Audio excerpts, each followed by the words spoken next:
ഇപ്പോൾ chief editor Pradeep Pillai കശ്മീരിൽ നിന്ന് ഒപ്പം ചേരുകയാണ്. ശ്രീ പ്രദീപ് പിള്ള, എവിടെയാണുള്ളത്? അവിടെ എന്താണ് അവസ്ഥ? കൃഷ്ണരാജ്, സീസ് ഫയർ എന്നുള്ള അല്ലെങ്കിൽ വെടിനിർത്തൽ എന്നുള്ള പ്രഖ്യാപനം കാറ്റിൽ പറത്തിക്കൊണ്ടാണ് പാക് പട്ടാളം യാതൊരുവിധ അച്ചടക്കവുമില്ലാതെ ഒരു വിധത്തിലുള്ള മര്യാദയും ഇല്ലാതെ അതിർത്തിയിലുടനീളം സീസ് ഫയർ വയലേഷൻസ് നടത്തിക്കൊണ്ടിരിക്കുന്നത്. വെടിനിർത്തൽ കരാർ ലംഘിച്ചുകൊണ്ട് തന്നെ തുടർച്ചയായി നിറയൊഴിക്കുകയാണ്. പല സ്ഥലങ്ങളിലും ഡ്രോൺ അറ്റാക്ക് ഉണ്ടായിട്ടുണ്ട്. ഇതിൽ ഏറ്റവും പ്രധാനമായി കാണേണ്ട വസ്തുത, കഴിഞ്ഞ ദിവസങ്ങളിലൊക്കെ വന്നത് അൺആംഡ്, ആയുധങ്ങളില്ലാത്ത ഡ്രോൺ ആയിരുന്നുവെങ്കിൽ ഇന്ന് ആയുധം ഉള്ള സേനയുടെ തന്നെ ഡ്രോൺ, എക്സ്പ്ലോസീവ്സ് ഉള്ള ഡ്രോൺ അവർ പരീക്ഷിച്ചിരിക്കുകയാണ്. അതുപോലെ അഖ്നൂർ, കാനാചക്, അതുപോലെ നൌഷേറ, പറഗ്വാൾ തുടങ്ങിയ സ്ഥലങ്ങളിൽ ഇതുപോലുള്ള പ്രകോപനവും ഭാരതത്തിന്റെ തിരിച്ചടിയും തുടരുകയാണ്. ഏറ്റവും സുപ്രധാനമായ ഒരു വിവരം അറിയിക്കാനുള്ളത്, ഇതിനൊപ്പം തന്നെ ഒരു ഭീകരാക്രമണവും നടന്നിരിക്കുകയാണ്. ജമ്മുവിലെ നക്രോട്ട എന്ന് പറയുന്ന സ്ഥലത്തെ സൈനിക കേന്ദ്രത്തിലാണ് തീവ്രവാദ ആക്രമണം ഉണ്ടായിരിക്കുന്നത്. കുറച്ചു മുമ്പ് ഇന്റലിജൻസ് റിപ്പോർട്ടുകൾ ഉണ്ടായിരുന്നു ഫിദായിൻ അറ്റാക്ക് അല്ലെങ്കിൽ ചാവേർ ആക്രമണം ഉണ്ടാകും എന്നുള്ള ഇന്റലിജൻസ് മുന്നറിയിപ്പ് ഉണ്ടായിരുന്നു. അതിന് പിന്നാലെയാണ് നക്രോട്ടയിൽ ഭീകരാക്രമണം ഉണ്ടാവുകയും ഏറ്റവും ഒടുവിൽ നമുക്ക് സൈനിക വൃത്തങ്ങളിൽ നിന്ന് ലഭിക്കുന്ന വിവരം അനുസരിച്ചാണെന്നുണ്ടെങ്കിൽ ഒരു സെൻട്രിക്ക് പരിക്കേറ്റിട്ടുണ്ട്. എത്ര ഗുരുതരമാണ് എന്നുള്ള വിവരം ലഭ്യമല്ല. അപ്പോൾ ഇതിൽ വളരെ വ്യക്തമായി പറയാവുന്നത്, US പ്രസിഡന്റ് ട്രംപ് ഇരു രാഷ്ട്രങ്ങളും സമ്മതിച്ചു എന്നുള്ള വലിയ പ്രഖ്യാപനം നടത്തുന്നു.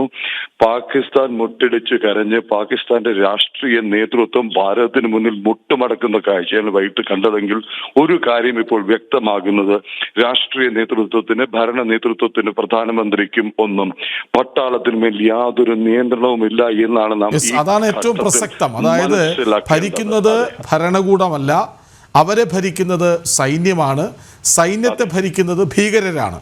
അതൊരിക്കൽ കൂടി പാകിസ്ഥാൻ തെളിയിക്കുന്നു. അതാണ് കൃഷ്ണ, അതാണ് ഇതിൽ ഏറ്റവും സുപ്രധാനമായ കാര്യം. നമ്മുടെ വിദേശ കാര്യ വക്താവും ഒപ്പം തന്നെ നമ്മുടെ സേനാ വക്താക്കളും പറഞ്ഞൊരു കാര്യമുണ്ടായിരുന്നു. അവർ ഇങ്ങോട്ട് വിളിച്ചിരുന്നു. ഇന്ന് നമ്മൾ അറിയേണ്ട ഒരു കാര്യം, അവരുടെ ഡയറക്ടർ ജനറൽ ഓഫ് ഓപ്പറേഷൻസ് നമ്മുടെ ഡയറക്ടർ ജനറൽ ഓഫ് ഓപ്പറേഷൻസിനെ ബന്ധപ്പെടുകയും വെടിനിർത്തലിന് തയ്യാറാവുകയാണെന്ന് പറയുകയും ചെയ്തു.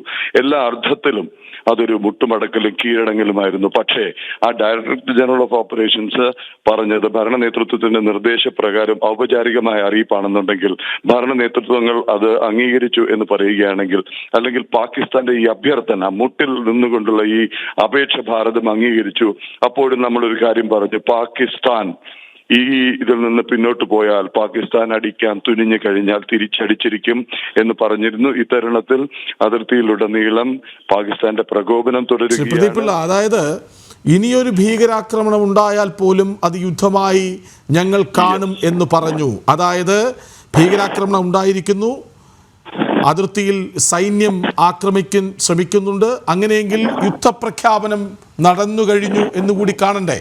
മോദിയും ഡോവലും കൂടിക്കാഴ്ച നടത്തുന്നുണ്ട്. ഈ ഘട്ടത്തിൽ ഇത് വിലയിരുത്താൻ തന്നെയാണ് ദേശീയ സുരക്ഷാ ഉപദേഷ്ടാവ് അജിത് ഡോവൽ പ്രധാനമന്ത്രി മോദിയുമായി കൂടിക്കാഴ്ച നടത്തുന്നത്. നമ്മൾ മനസ്സിലാക്കേണ്ട കാര്യം, ഇന്നത്തെ സന്ദേശം വളരെ വ്യക്തമായിരുന്നു.